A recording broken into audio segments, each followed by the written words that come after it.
Society में होली मिलन का कार्यक्रम चल रहा था। 20 साल की रेवती अपनी मम्मी, पापा और भाई के साथ कार्यक्रम में थी। लोग एक दूसरे को गुजिया खिलाते और गले मिलते। रेवती की नज़र सामने से आते हुए तनेजा परिवार पर पड़ी। तनेजा उनके पड़ोसी भी हैं, पर जब से रेवती ने होश संभाला है तब से दोनों परिवारों के बीच मनमुटाव ही पाया है। पता नहीं क्यों एक तनाव और खामोशी सी छाई रहती है दोनों परिवारों के बीच। यही सब सोचकर उसका मन भी कसैला हो गया। शायद तनेजा परिवार के मन में भी यही चल रहा होगा, तभी तो उन लोगों ने सिन्हा अंकल को तो गुजिया खिलाई और गले भी मिले, पर रेवती और उसके मम्मी पापा को अनदेखा कर दिया और आगे बढ़ गए। आज से पहले रेवती ने भी कभी इस ओर ध्यान नहीं दिया था, पर आज जब अचानक से तनेजा अंकल, आंटी और उनका 24 साल का बेटा शेखर ठीक सामने आकर भी नहीं बोले तो वो उसके मन को बुरा जरूर लगा। अच्छा मम्मी, एक बात पूछूं? बुरा तो नहीं मानोगी? रेवती उदास लहजे में बोली। हाँ हाँ पूछ, मम्मी ने कहा। ये जो पड़ोस वाले तनेजा अंकल है ना, हम लोगों से क्यों नहीं बोलते हैं? मम्मी थोड़ी देर तक चुप रही। फिर मम्मी ने रेवती का जवाब देना शुरू किया। बेटी, तेरे पापा को डॉगी बहुत अच्छे लगते हैं। जब तू छोटी थी तब वो एक जर्मन शेफर्ड ब्रीड का डॉगी लेकर आए थे।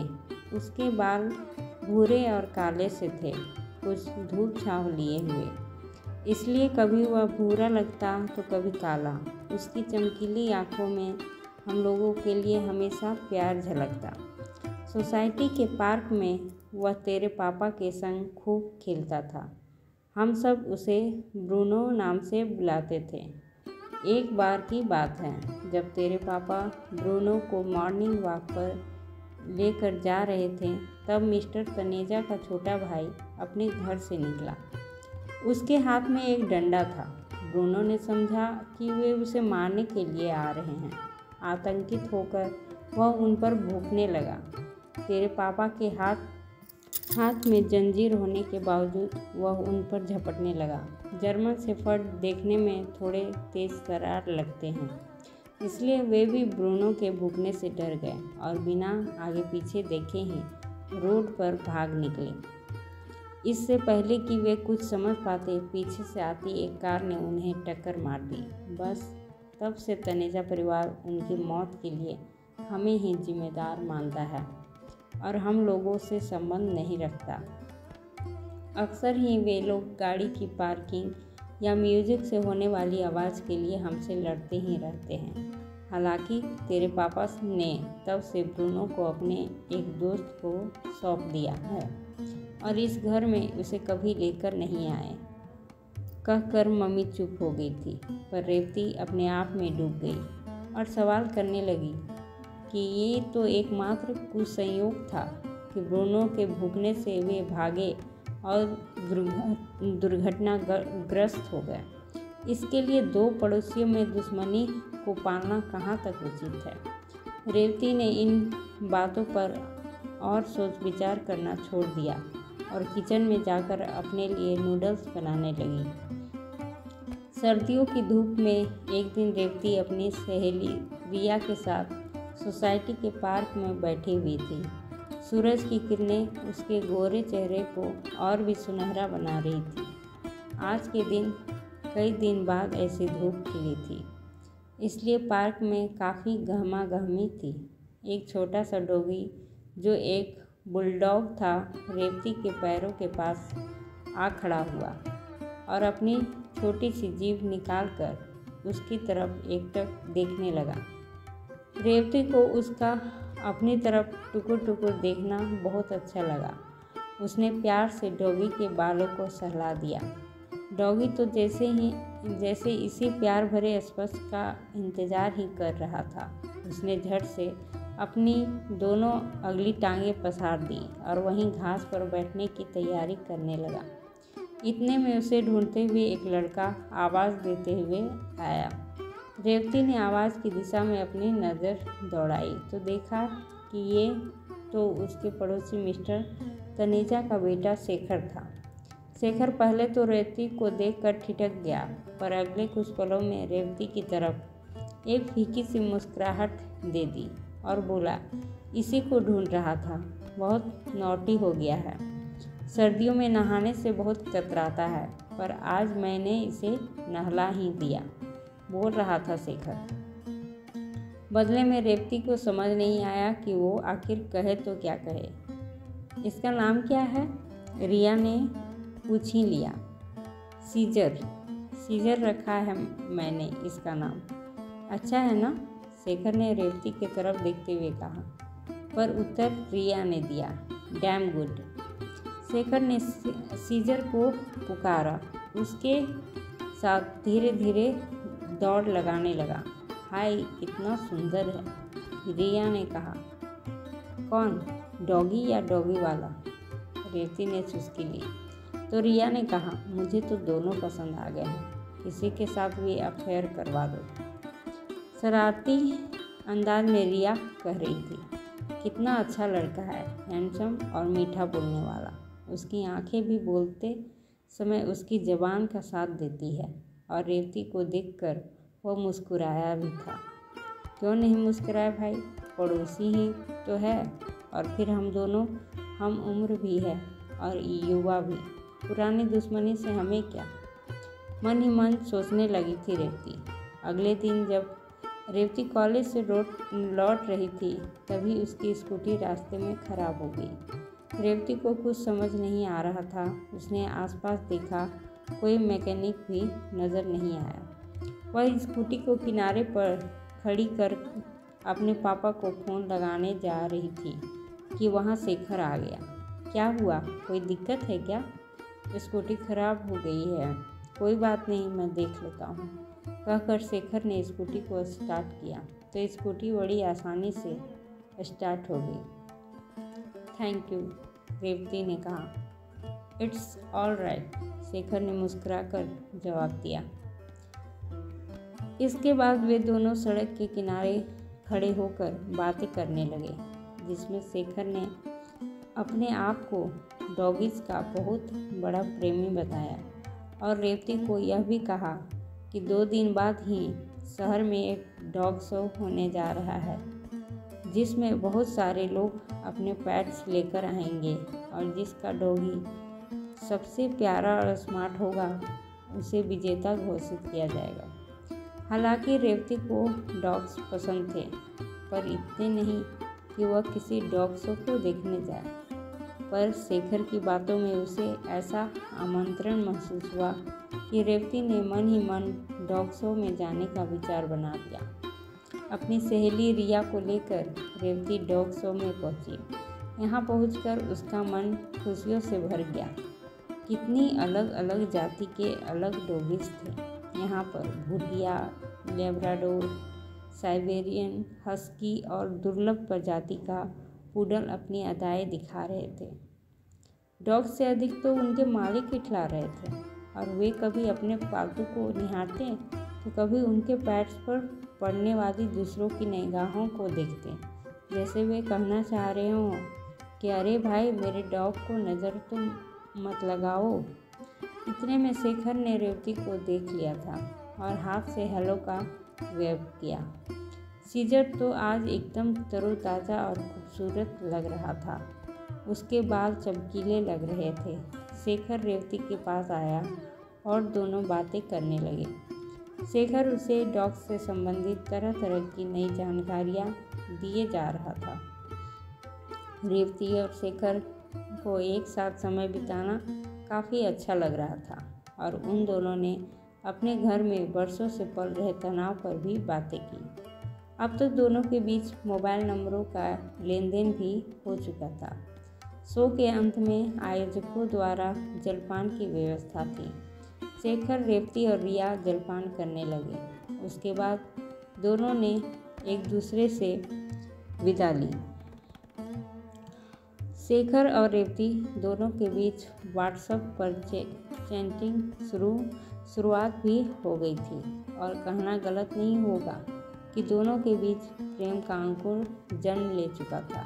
एक दिन की बात है, जब शेखर अपने फ्लैट से निकल रहा था, सामने से रेवती आ रही थी और दोनों की आंखों में एक दूसरे के प्रति प्रेम भरी मुस्कुराहट थी।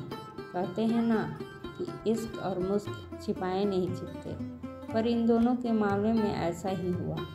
शेखर और रेवती को मुस्कुराते हुए रेवती के भाई ने देख लिया और उसे रेवती पर शक हो गया। उसने घर आकर चुपके से रेवती का मोबाइल चेक किया, जिसमें व्हाट्सएप पर ढेर सारे मैसेज और चैट थे। इतना ही नहीं, उसने कॉल रिकॉर्डिंग भी सुन ली और यह बात उसने अपने मम्मी पापा को भी बता दी। क्योंकि दोनों परिवारों में तनातनी थी, इसलिए रेवती और शेखर की दोस्ती किसी को रास नहीं आई। रेवती का मोबाइल छीन लिया गया और उसके घर से बाहर निकलने पर पाबंदी लगा दी गई। रेवती का भाई ही उसे कॉलेज छोड़ने और लेने जाता। पिछले कई दिनों से रेवती का कोई मैसेज भी नहीं आया और ना ही फ़ोन करने पर उठा नहीं तो शेखर परेशान हो उठा। उसने रेवती की बालकनी के चक्कर लगाने शुरू कर दिए। हालांकि उसकी मेहनत बेकार नहीं गई। एक बार रेवती बालकनी में निकली तो उसकी निगाहें शेखर से मिली।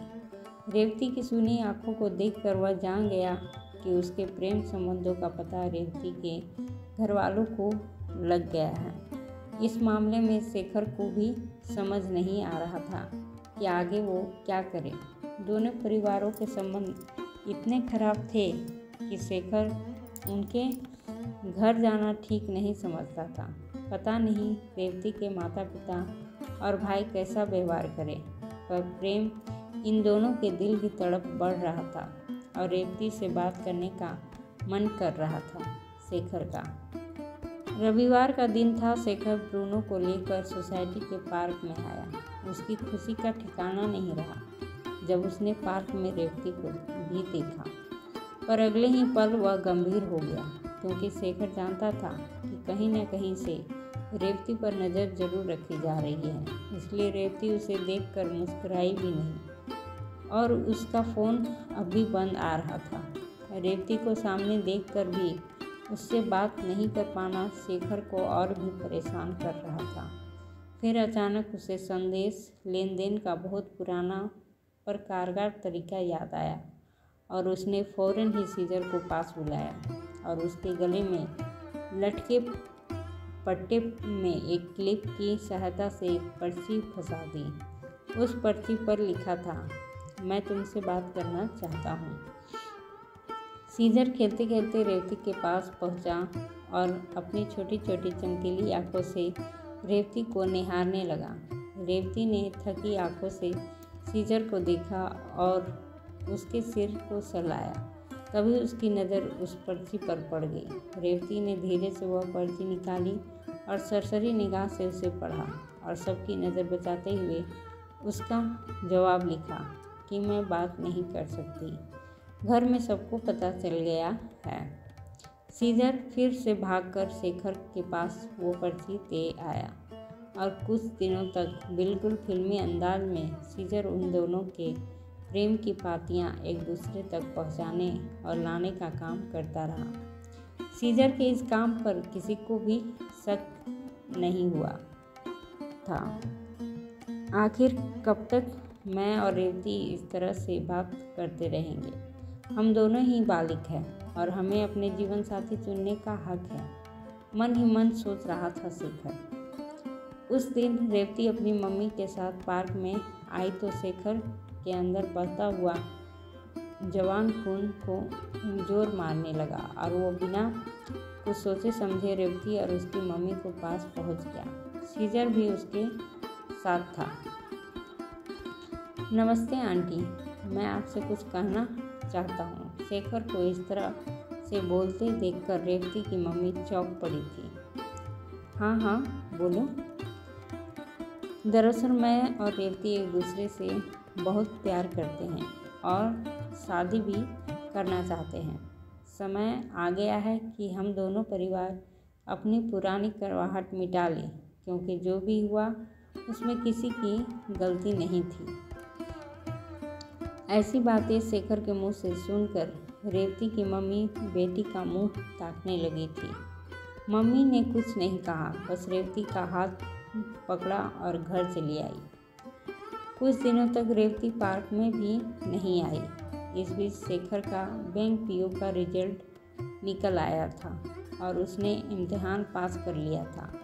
अब बैंक की अच्छी नौकरी के रास्ते उसके लिए खुल गए थे। रेवती के फ्लैट की घंटी बजी तो उसकी मम्मी ने दरवाज़ा खोला। सामने मिस्टर तनेजा अपना परिवार लिए खड़े हुए थे। अंदर आने को नहीं कहोगी? शेखर की मम्मी ने कहा। दोनों परिवार के लोग आमने सामने बैठ गए और बातचीत शेखर के पिताजी ने शुरू की और कहा, देखिए, अभी तक हम दोनों पड़ोसी एक गलतफहमी के कारण आपसी तनाव में रहे, जिसका हमें कोई लाभ नहीं हुआ, पर अब समय आ गया है कि हम लोग दुश्मनी भुला दें। शेखर के पापा इतना कहकर चुप हो गए तो उसकी मम्मी कहने लगी, दरअसल हम शेखर के लिए रेवती का हाथ मांगने आए हैं। दोनों ही एक दूसरे को पसंद करते हैं और शेखर की बैंक पीओ की नौकरी लग गई है। इसलिए हमारा विनम्र निवेदन है कि शेखर की माँ ने हाथ जोड़ लिए और आगे का वाक्य अधूरा ही छोड़ दिया था, जबकि सीजर बारी बारी से सबका मुंह ताक रहा था। रेवती के पापा ने रेवती की ओर देखा और फिर एक नज़र उसकी माँ के चेहरे पर डाली और वे समझ गए कि वे सब क्या चाहते हैं। उन्होंने सीजर को पास बुलाया और उसके बालों में हाथ घुमाने लगे। बहुत दिनों से मैं देख रहा था कि आपने इतना सुंदर डॉगी पाला हुआ है। मैं इसे प्यार भी करना चाहता था पर हिचकता था, पर जब आपके घर से रिश्ता जुड़ जाएगा तब मैं सीजर से खेल सकूंगा। हमारी तरफ से रिश्ता पक्का समझिए आप लोग। सभी के चेहरे पर खुशी की मुस्कुराहट थी। रेवती ने शर्मा कर नजरें झुका रखी थी। शेखर ने सीजर को गोद में उठा लिया और उसके कान में कहने लगा, we love you Caesar. Caesar अपनी छोटी सी जीभ निकालकर शेखर और रेवती को बारी बारी देख रहा था। एक बेजुबान जानवर ने दो परिवारों के बीच तनाव को खत्म करके दो प्यार करने वालों को मिलाने में एक बड़ी भूमिका निभाई थी। दोस्तों, आपको ये कहानी कैसी लगी? अच्छी लगी हो तो लाइक, शेयर और सब्सक्राइब करें। धन्यवाद।